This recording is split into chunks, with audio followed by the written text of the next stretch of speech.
Bismillahirrahmanirrahim. Assalamualaikum warahmatullahi wabarakatuh.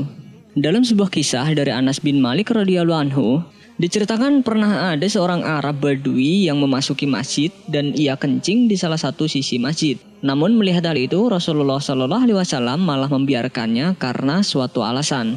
Sebelumnya tekan tombol subscribe dan nyalakan loncengnya. Bagikan video ini ke teman dan keluarga kalian karena sebaik-baik kalian adalah orang yang mempelajari Al-Quran kemudian mengajarkannya kepada orang lain. Satu lagi, simak video ini sampai selesai biar nggak salah paham.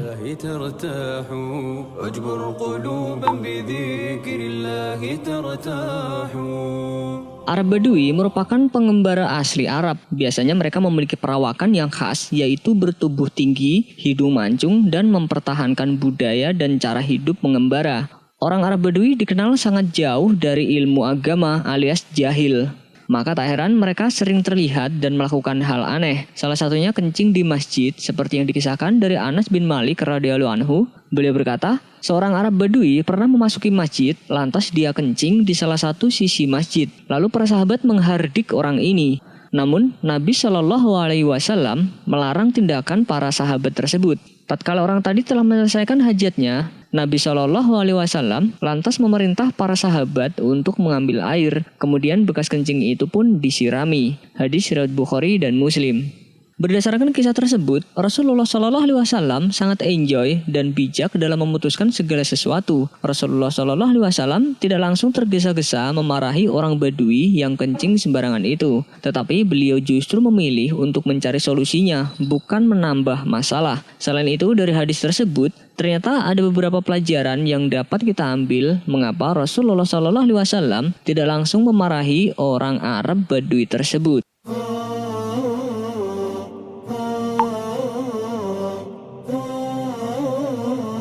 Pertama, hadis ini menunjukkan bahwa air kencing itu najis. Karena Rasulullah SAW memerintahkan para sahabat untuk membersihkan lantai masjid yang terkena kencing tadi. Oleh karena itu, kencing dan kotoran yang keluar dari dalam tubuh manusia adalah najis. Selain itu, wajibnya membersihkan lantai masjid dari najis. Karena Rasulullah SAW memerintahkan para sahabat untuk menyiramkan air pada najis tersebut. Kedua, Rasulullah SAW melarang para sahabat untuk menghardik Arab Badui tersebut karena ada bahaya yang ditimbulkan di balik itu. Bahayanya, Arab Badui ini sedang kencing dan dihentikan seketika. Tentu akan membahayakan kesehatan dirinya. Bahaya lainnya adalah aurat orang ini bisa terbuka karena kaget sehingga berbalik. Kemudian para sahabat kemungkinan bisa melihat auratnya. Ditambah lagi, apabila dilarang dan diusir langsung, pasti ia akan terbirit-birit lari dengan terkencing-kencing yang berceceran dan najis pun malah merembet kemana-mana. Ketiga, hadis ini dapat disimpulkan sebagai kaidah yang sudah sangat jelas, yaitu jika kita menghilangkan suatu kemungkaran namun malah mendatangkan kemungkaran yang lebih besar, maka ini sama saja kita melakukan kemungkaran yang pertama tadi dan kita menambah kemungkaran yang baru lagi.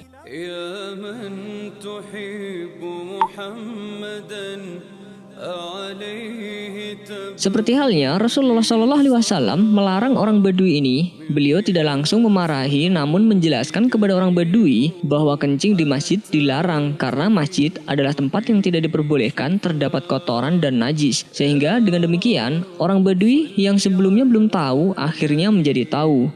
Rasulullah SAW juga berinteraksi dengan menyikapi orang Badui sesuai dengan keadaannya. Orang Badui ini bukanlah penduduk Madinah. Jika penduduk Madinah yang melakukan demikian, tentu Rasulullah SAW akan menyikapinya berbeda. Akan tetapi Rasulullah SAW menyikapi orang itu sesuai dengan keadaannya yang jahil dan kurang paham agama.